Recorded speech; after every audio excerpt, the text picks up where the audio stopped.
We are now honored to have veteran political strategist, author, and commentator Donna Brazile with us this afternoon. She is an adjunct professor at Georgetown University, vice chair of the Democratic National Committee, and a regular commentator on CNN, ABC, PBS, and NPR, and I saw her this week on The Good Wife. In 2000, Donna became the first African American to run a major presidential campaign when she led Al Gore's bid for the White House. We're thrilled to welcome Donna Brazile.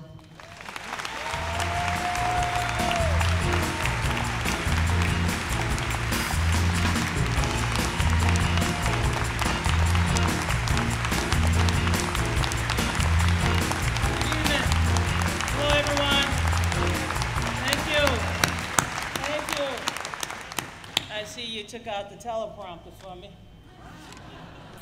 Well, ladies and gentlemen, let me start by bringing greetings from the chair of the Democratic National Committee, Debbie Wasserman Schultz, and also President Barack Obama and Vice President Joe Biden.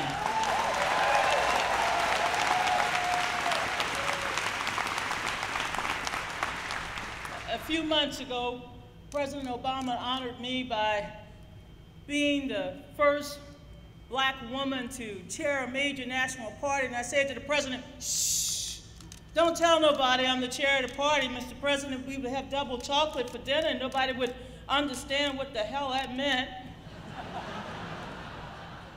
But a few weeks later, I became the first woman to pass the gavel to another woman.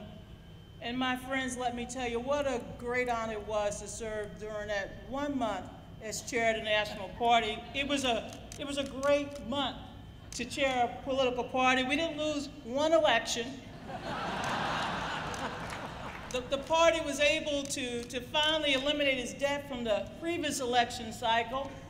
Of course, that month the economy grew by 244,000 jobs, of which we could repeat that every month. The most important impressive accomplishment is that during that month, bin Laden was caught and brought to justice. And I want to thank all our proud men and women in our military who made that happen. But that was my little short month. And now I'm back to being Anderson Cooper's boo on CNN.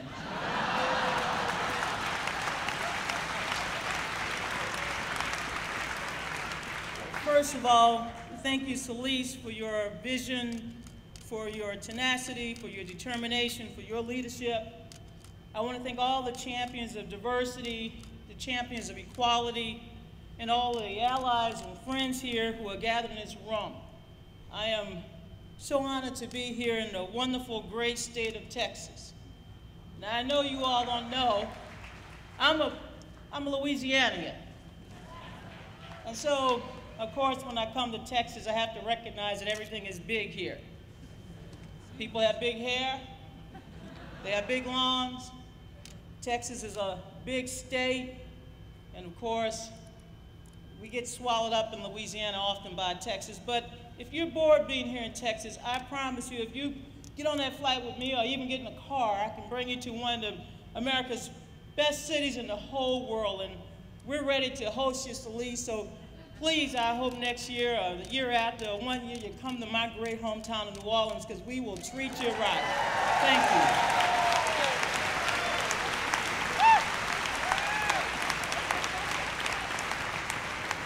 I'll never forget, as a little girl, my mother would say to us, she said, don't worry, when she would take us to the zoo. She said, don't focus on the species, think about the recipe. I know, you all must forgive me. Where I'm from, we have 4 different seasons, and I'm not talking about winter, spring, summer, and fall, but we prefer crawfish, shrimp, oysters, and crabs. I could tell you all more, but come to New Orleans and I'll treat you all to a great time. But first, let me just say that I'm delighted that you managed to schedule this summit at a time that didn't conflict with a presidential debate. I would hate to have Speaker of the House, John Boehner, to make me reschedule my time. But you did schedule it on a night where there's a very important baseball game, and I feel like I'm in a very important city as well. Now let me just some of you who are Republican and independents and non-affiliated, this speech will not be anything like those presidential debates you've been watching. I'm going to avoid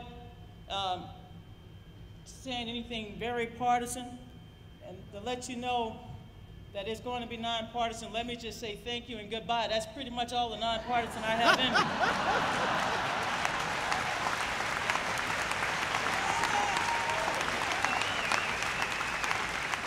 Hey, look, I was Al Gore's campaign manager, so no matter what I said this afternoon, I can't win. That's all right. I'm still looking for that winning formula. I've been watching the Republican presidential debates. I was actually out there in Las Vegas, and God knows, I wanted to go up there and help Anderson out. He was trying to referee the fight between Rick Perry and Mitt Romney, and I said, don't touch Anderson. You can touch, you know, Ron Paul and Newt Gingrich, but leave Anderson alone. He's my boo. Luckily, no one touched him. But my friends, I have been a Democrat all of my adult life. I've worked on 7 presidential campaigns, 19 state and local campaigns, 56 congressional campaigns. I've worked in 48 states. 2 more states I will become Miss USA without the bikini.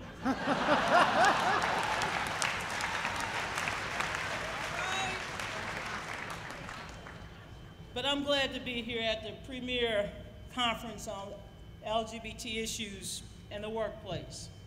And to be honest, I was a little nervous getting up here.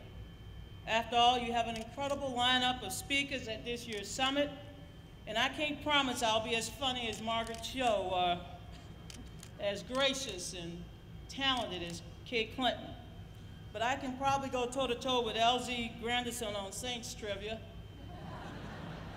But there's a reason why you've drawn so many wonderful people to this conference, so many people from the business world and the entertainment world, and that is because the work of Out and Equal is vitally important, both in the individual lives of LGBT Americans, as well as for all of America. I am always proud to stand up, to fight, to always respond and never back down when the topic of equality in the workplace, equality in America, justice for all comes up on TV, on radio, and the print. I have stood toe-to-toe with George Will, Pat Buchanan, Newt Gingrich, and if I have to stand toe-to-toe with Michelle Bachmann and Sarah Palin, I look forward to that opportunity because I will never waver in my beliefs.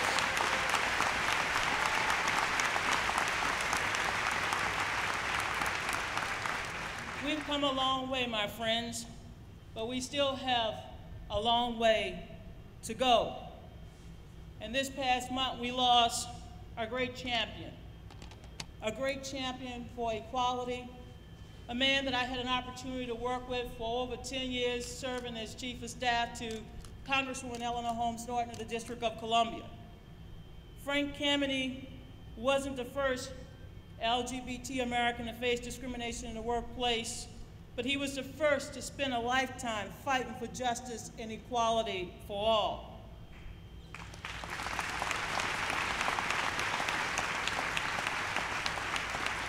In 1957, Frank was fired from his position at the U.S. Army Map Service simply for being gay. He was one of tens of thousands across America to face such discrimination.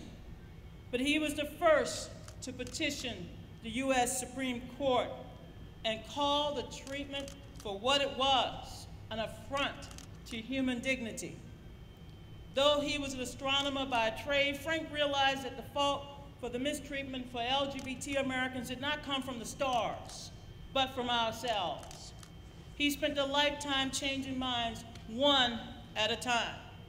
In the 1970s, Frank played a major role in the American Psychological Association removal of homosexuality from its registry of mental disorders. At a time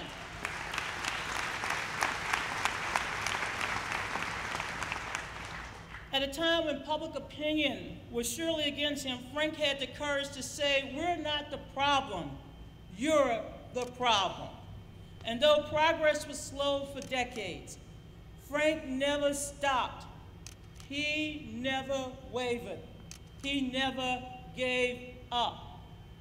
Frank died at his home in the District of Columbia after waging a major battle, not just in DC, not just against some of those who believe that we should go back to a bygone era, but he stood up to members of Congress when the DC City Council passed the Marriage Equality Act, and Frank said, I will go to my deathbed fighting for this right, and my God, we have marriage equality in the District of Columbia because of Frank Kennedy.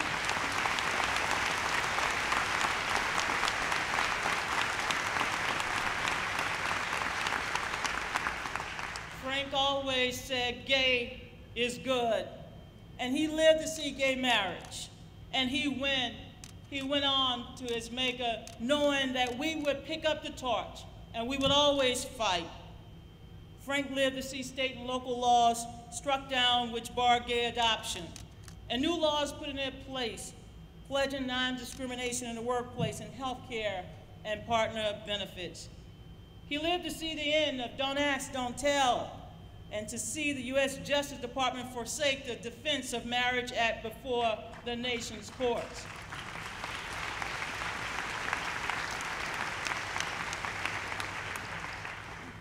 And my God, this is something so important. He lived to see a majority of Americans agree with what he had been saying for 50 years. Gay is good. Frank also lived to see a president ensure that what happened to him would never happen. When President Barack Obama enshrined the protection of marriage benefits for LGBT federal employees into law by executive order, he presented Frank with a signature pen. Frank also received a full apology from the federal office of personnel management, now headed by the highest ranking LGBT official in the country, John Barry.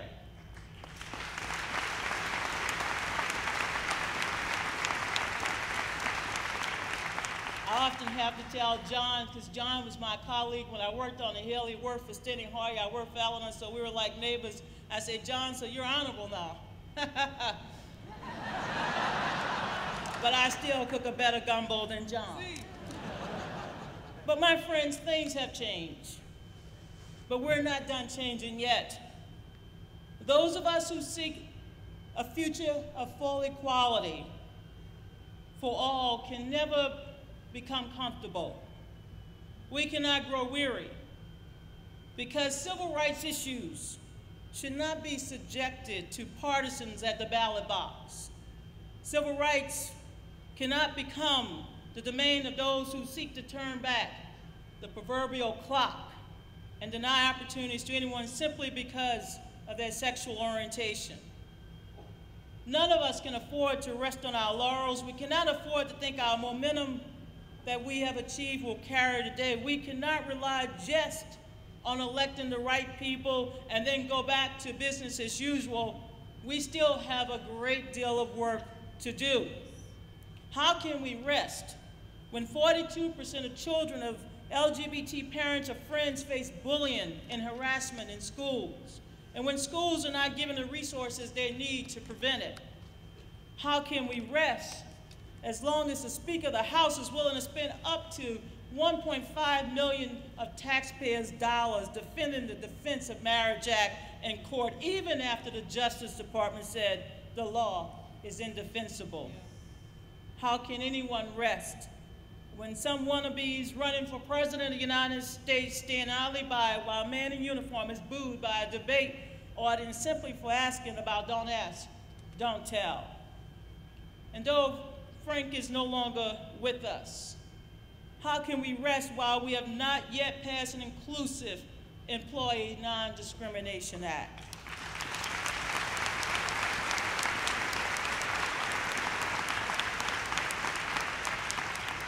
Not many Americans know that gay people lack basic workplace protections in 29 states, and that they can be fired on the spot. In fact, 90% of Americans believe nationwide workplace protections already exist. This audience knows we need ENDA, Though, because you've lived without it, if only some of you could share your stories with the rest of the country, they would be shocked, perhaps shocked into action. They would demand an end to discrimination now. Americans support end-of protections by huge margins. 73% support an inclusive bill, and that's 81% of Democrats, 74% of independents, and I hope all of you are sitting, 66% of Republicans. So it's not a partisan issue. And it's not a partisan issue, and it's not a business issue. A study by the Center for American Progress reveals that there's virtually no cost to implement nationwide LGBT protections. In fact, 63% of small business owners support passing and implementing ENDA today. So what the heck is the problem in Washington, D.C., my friends? Now, you all know I live inside the Beltway, not far from the U.S. Capitol. In fact, I can see the Supreme Court from my deck. That's supposed to be a joke. Oh, come on, Sarah Palin's not here. I gotta make fun. Hell, I was thinking she was going to run and she needed a double. I was going to pretend that I can, you know, cook up something that rhymes with stew, but she didn't run. But let me tell you a few things about Washington. Washington actually experienced an earthquake and a hurricane within a few days of each other, and still nothing changed.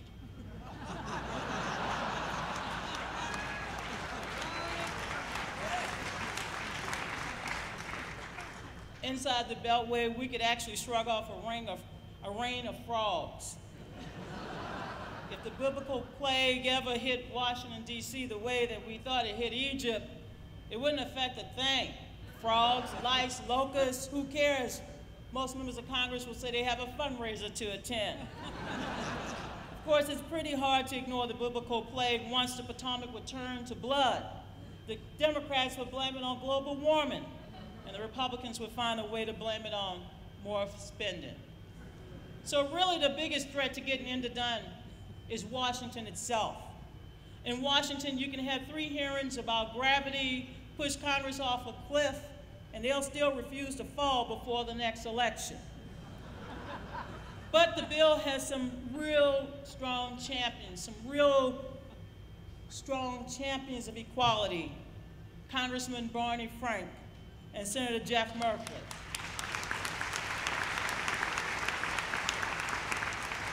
But they need you. They need you. Because they cannot move the mountain on their own. They need your help, they need your advocacy, and they need to hear your stories. If you're willing to tell it, you should share it. If you're waiting to tweet it, you should do it now. And you should post it so that every American can hear the story, because we cannot afford to grow weary. Once we begin to fight to change, we cannot go back. We must all go forward together. And let me just say, it will not be easy. But you know this, because you have faced so many battles in your own life. It will be battles that will call upon us to build coalitions, to get those who perhaps don't even know that they're our allies and our friends and our champions to come with us. We cannot afford to sit back and wait for change. We're going to have to be the change that we always believed in. And my friends, you might say, why you? Because there's no one better. There's no one better to fight for equality and justice for all. And why now? Because tomorrow is not soon enough. I've spent a lifetime fighting to open doors. It's not been easy. I used to tell people I've been in so many boxes, I don't know which bag I want to come out first. But it's never bothered me because I believe in my cause. And the cause of freedom and justice is a cause that we should all embrace. It is one that lends itself to the moral universe, as Dr. King said, because the arc of justice is one that will always bend toward freedom and equality for all. This is our moment. We have to seize it.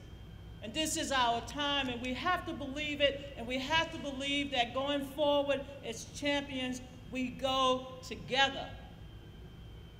We go together. Because this is a time when we're going to have to kick that door open and be willing to hurry history.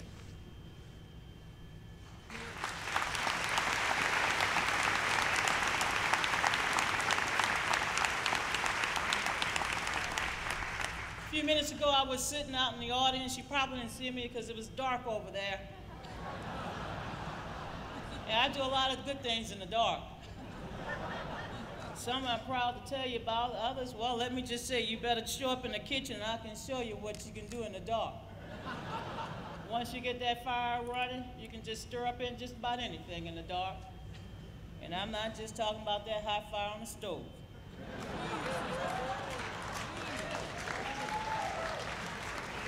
There's a reason why I named my first book Cooking with Grease.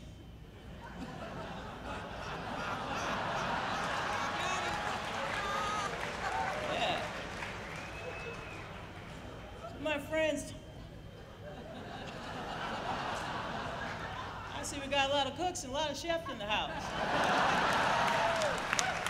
It's all right. I have to tell y'all, I was on TV last year. You never know, sometimes you get on TV, you put on your little makeup, they comb your hair, and you're sitting there and you just wait. And they say, well, we're going to talk about masturbation and witchcraft. I say, I could do both.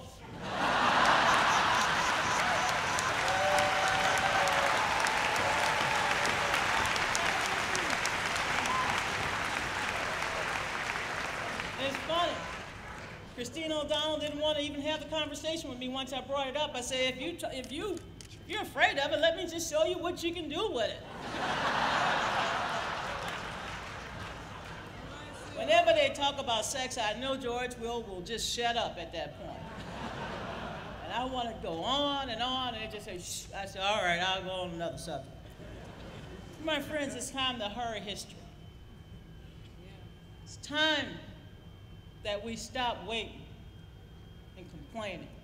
It's been over 200 years, and sometime when you're trying to make things happen, there are people in society who say, wait, hold on, I have to catch my breath.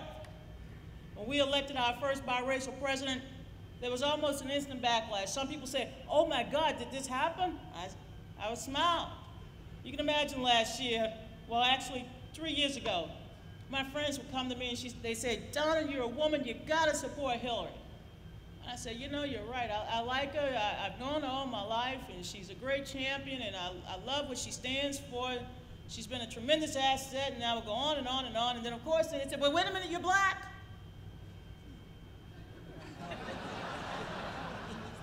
It's all right. You got to support Obama. I said, well, yeah, I like Obama. Met him a few years ago, great speaker. He has great potential. I think he'll make a fantastic president. I'm glad he's taking a strong position on the war in Iraq.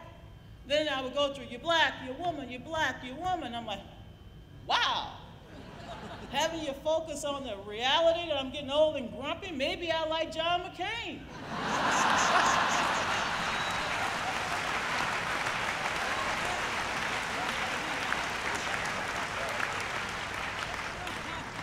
But there's an old saying, when you fight your way in the door, when you finally get yourself in the boardroom, when you finally get yourself up that proverbial ladder, make sure you keep your foot in the door long enough for someone else to slide in with you. That's an important.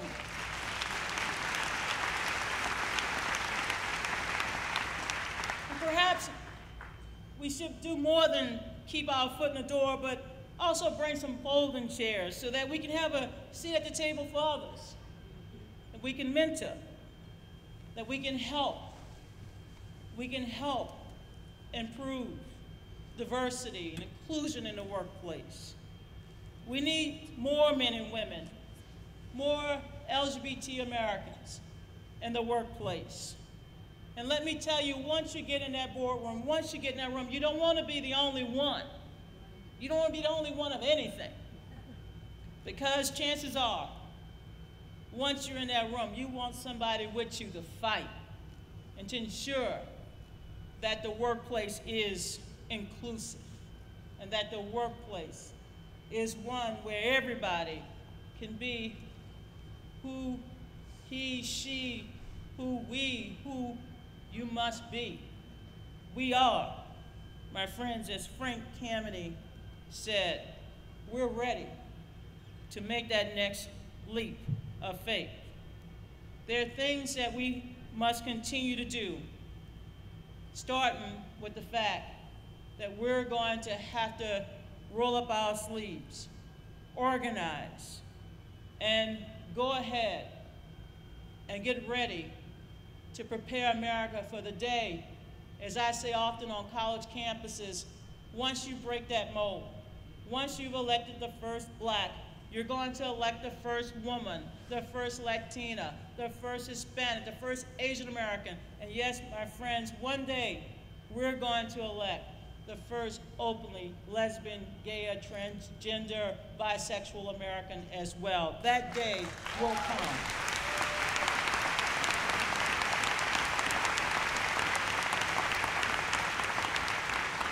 America is with you, and we will have righteous win at our backs one day. And let me close before somebody tells me my time is up, and then I'll say I paid for this mic. Harvey Milk was a small businessman before he was an activist and a politician. Once his story began to spread, he said, all over the country they're reading about me. And the story doesn't center on me being gay. It's just about a gay person who is doing his job. You all do your jobs every day. But like Harvey Milk, you understand that without full equality under the law, even today, simply performing your job as who you are is a political statement. But let me tell you, this is the season of hope. Hope in its most powerful sense, an ability to believe in one another, to offer each other a place at the table, to encourage ordinary people to do their very best, to inspire a new generation, to make a difference, to open up the workplace, to open up our communities, and to open up our country so we can live in a world without discrimination. Let me say that it has taken us more than 200 years to see some of the changes that we're now witnessing. But it happened quickly, if you think about it. When change comes quickly, it will leave some people with their heads spinning. They will need time to catch up, to rest, to exhale, and yes, they're going to have to be pushed to come along on the journey to full equality.